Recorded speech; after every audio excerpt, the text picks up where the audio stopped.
Muy buenos días, mi nombre es Carlos Arturo Cárdenas López, me conocen como Carlos Cárdenas, soy abogado titulado, egresado de la Universidad de Antioquia, con una experiencia de 25 años en el ejercicio del derecho. Soy abogado litigante, demando, contesto demandas, hago defensas en materia de derecho penal, civil, familia, comercial, derecho fiscal, derecho disciplinario. Hoy les voy a hablar de la indemnización de perjuicios. Hoy vamos a hablar de la responsabilidad civil, contractual y extracontractual. Básicamente de la responsabilidad civil. La responsabilidad civil es la que se deriva de un hecho o de un delito. Un hecho que puede ser delito o puede no ser delito. O se deriva de un contrato, verbi gracia, de su incumplimiento. En este tipo de procesos, ¿qué hay que probar? Hay que probar la existencia del hecho, la existencia del daño o perjuicio y el nexo de causalidad entre ese hecho y ese daño o perjuicio. Es decir, que tiene relación el daño con el hecho, que tiene origen en ese hecho. Para exonerarse de responsabilidad, quien es demandado debe probar la fuerza mayor o caso fortuito, la culpa exclusiva de la víctima o el hecho exclusivo de un tercero.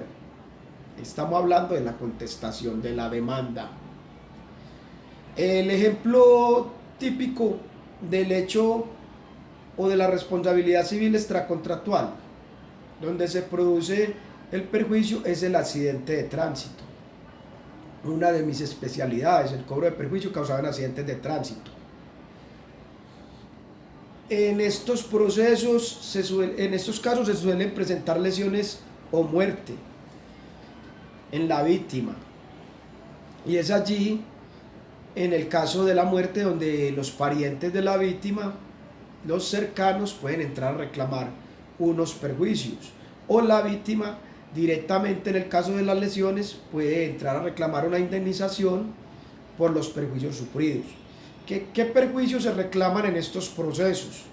Pues los que se den, pero generalmente cuando hay lesiones se dan perjuicios morales, que son los que se derivan del dolor, el sufrimiento, el trauma y todos los percances sufridos a consecuencia de las lesiones personales.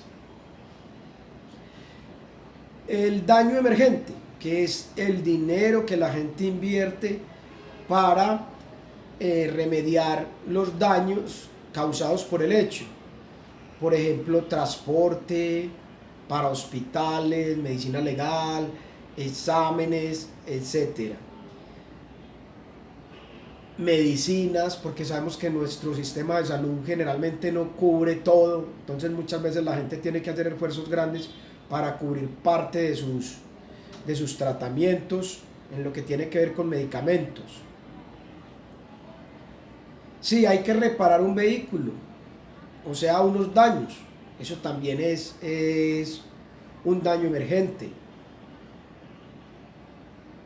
Pero en las lesiones personales, aparte del perjuicio moral, podemos tener un perjuicio fisiológico y reclamar una indemnización por ese perjuicio.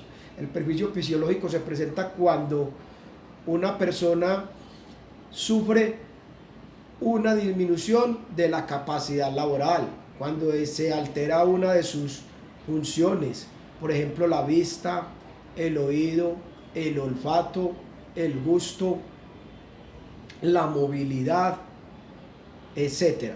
En esos casos estamos hablando de secuelas de carácter permanente. E incluso se pueden reclamar cuando hay secuelas de carácter transitorio, de amplia duración. Cuando una persona sufre una perturbación funcional del órgano de la locomoción o de la marcha de carácter transitorio por 2-3 meses o de carácter permanente, allí se puede reclamar un perjuicio fisiológico. Existe también el lucro cesante. El lucro cesante es lo que la persona deja de percibir como consecuencia de no poder ejercer sus actividades productivas. no poder ir a abrir su negocio independiente o no poder ir a laborar y solamente recibir un porcentaje de su salario como consecuencia de la incapacidad.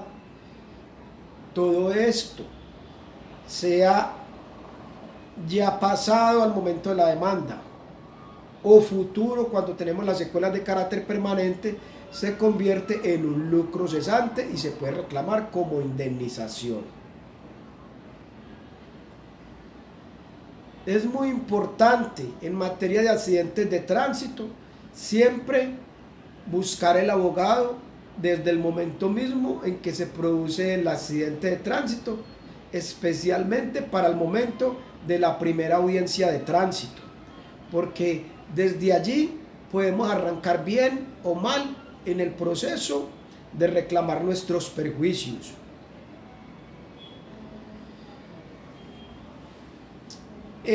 Son muy importantes los perjuicios en materia de lesiones personales y muerte porque son muy cuantiosos generalmente. El tope de estos perjuicios para los casos más graves, por regla general, es 100 salarios mínimos mensuales legales vigentes para el caso de los perjuicios morales, y para el caso de los perjuicios fisiológicos puede incluso llegar a los 200 salarios mínimos mensuales legales vigentes.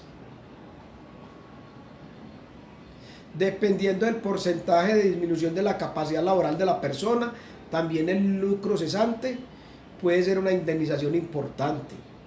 En estos casos a veces la gente se descuida y no reclaman y no demandan a tiempo. En Colombia todo prescribe. Es importante, como les digo, en materia de accidentes de tránsito, hacerse asesorar desde el principio de un abogado. Esto lo estaremos hablando en el próximo video, en el que les voy a hablar de las audiencias de tránsito. Entonces con iba a concluir, pero hablemos de la responsabilidad civil contractual. Es cuando existe un contrato y como consecuencia de ese contrato se generan unos perjuicios para una de las partes. Esta parte puede demandar, pueden ser perjuicios de daño emergente, como los gastos que invierte, o el dinero que invierte la persona, en gastos para remediar el perjuicio que le causaron con el incumplimiento del contrato. O puede ser un lucro cesante sufrido como consecuencia del incumplimiento del contrato. Les voy a traer a colación un ejemplo de un cliente que yo tuve, un caso que tuve. En este caso, el señor compró un motor nuevo para un vehículo de servicio público. Lo compró en la agencia, se lo montó al carro y se fue a hacer el trámite de cambio de motor a la Secretaría de Transporte y Tránsito. Allí le dijeron, o mejor dicho, le devolvieron la documentación porque en el manifiesto de importación del motor no aparecía el serial del mismo. Este señor estuvo reclamando por varios meses a la agencia que le vendió ese motor. Le dieron varios documentos, digámoslo de manera vulgar, chimbos, que no le servían para subsanar el requisito que el tránsito le exigía. Varias veces presentó esta documentación al tránsito, le devolvieron estos documentos como 2 o 3 veces, y como consecuencia de esto, a lo último la empresa cogió la microbuseta, la montó a una niñera y la llevó a la DIAN, al puerto de entrada a la DIAN en Bogotá, y allí le hizo la corrección del manifiesto de importación y finalmente le pudieron registrar el motor, el cambio de motor en el tránsito. En ese tejemaneje se le fueron como 6 meses al cliente bregando a matricular ese cambio de motor, y eso generó que se demandara y le pagaran ese lucro cesante y los daños y perjuicios que le habían causado con esa con ese incumplimiento del contrato. Entonces ahí tenemos pues el caso típico. En la descripción del video encuentran mi página web, ahí está mi información de contacto, me pueden escribir por el WhatsApp o me gastan el minutico y me llaman. Me localizo en la carrera 49, número 5261, oficina 1106 del edificio Tequendama, pasaje Astoria en Medellín. Mi celular es 312-790-0820. Si van a venir a la oficina, me llaman previamente para que no vayan a perder la avenida, porque uno entra y sale. Bueno, estén pendientes del próximo video, que será sobre la audiencia de tránsito. Muchas gracias a todos. Se pueden suscribir, apoyar con el like, con suscribirse. Muchas gracias. Hasta una próxima oportunidad.